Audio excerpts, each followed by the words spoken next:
Well, welcome back, everyone. You know, throughout the summer, we've seen some absolutely stunning birds, but guess what? They're starting to leave. But here to talk about that is Dan Hodges from Johnny Appleseed. Welcome, Dan. You know, this is a great time of year for birders. It's a challenging time, but it's really fantastic. There's more birds on the landscape now after everything's grown up and all the babies have come out of the nest.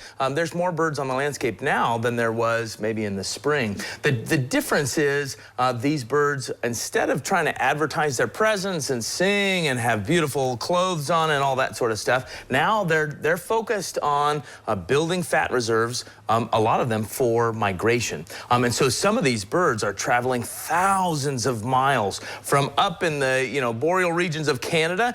They're passing through Ohio and they're moving down into Central and South America, some of these birds. So we're talking over the continental migration. So this is really a fascinating time of year. And not only can you see them, all of these birds moving, some of them shorter distances than others, but some of them, like I said, thousands of miles. Not only can you see them moving, but we can pick them up on radar too. I know radar's been a lot in the news, but some of these birds you can see as they're moving. They move at night, so the radars pick up these huge blobs of migrating birds in the evening. But we got a couple of groups of birds that I kind of wanted to mention.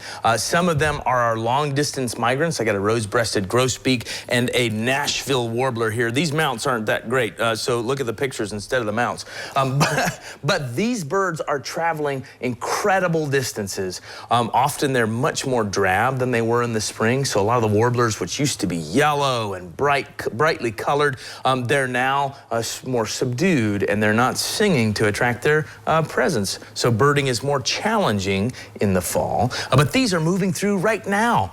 And then we've also got a group of birds like this waterfowl. We were talking no foul language on this program, but this waterfowl, like this wood duck here, one of the most gorgeous birds in the world, I think. It lives right here in our backyard. And this bird is more of a short distance migrant. So instead of flying, from here all the way to South and Central America, this guy's gonna fly just to the southern part of the United States. And so there's a lot of birds like that, more fair weather friends, so to speak. As things get cold up here in the north, they'll move down, sort of snowbird down in southern parts of the United States. And that's true for a lot of birds. And so some of the waterfowl will do that, but then some of the waterfowl are traveling long distances too. And we got shorebirds doing these things too. It's just a whole menagerie of birds doing this long distance and short distance migrants. One of my favorite groups is actually the migrants that actually show up in our backyard. So there's a whole group of them that are spending, I got a little kinglet here, just a little tiny little thing. It looks better in the photo. But these birds are spending their summer, or their winter, excuse me, they're spending their winter here in Ohio. Ohio is this is the place to be in the winter for some of these birds.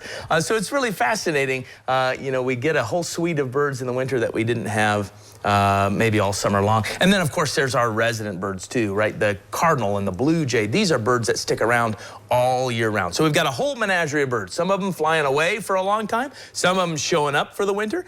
Some of them have been here and will continue to be here all year round. Yeah, so I love watching them like fly in a group, a flock of birds, like in the V point. Absolutely. And I think that's so interesting.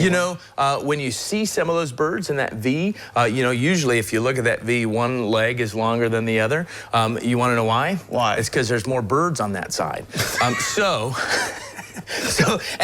There's ways to contribute to these birds too. So not only can you get out and enjoy them, this is my old beat up field guide. You got a pair of binoculars over there. Yeah, I do. Get outside and enjoy them. But put native plants on your landscape so some of these birds have fuel as they move on. Turn off your lights. There's big push, Lights Out Ohio, big push to turn our lights off at night because these birds are migrating at night, and that those lights create a lot of window collisions and confusion in birds. Turn your lights off, put native plants on the landscape, and enjoy the birds that are moving through your backyard. Yep, and Dan, like you always say, you gotta get outside, right? That's right, you gotta get outside, and today, bird is the word. All right, well, Dan Hodges, thanks so much for coming today. I appreciate it. Glad to be here. All right, don't go away because we have more when we return.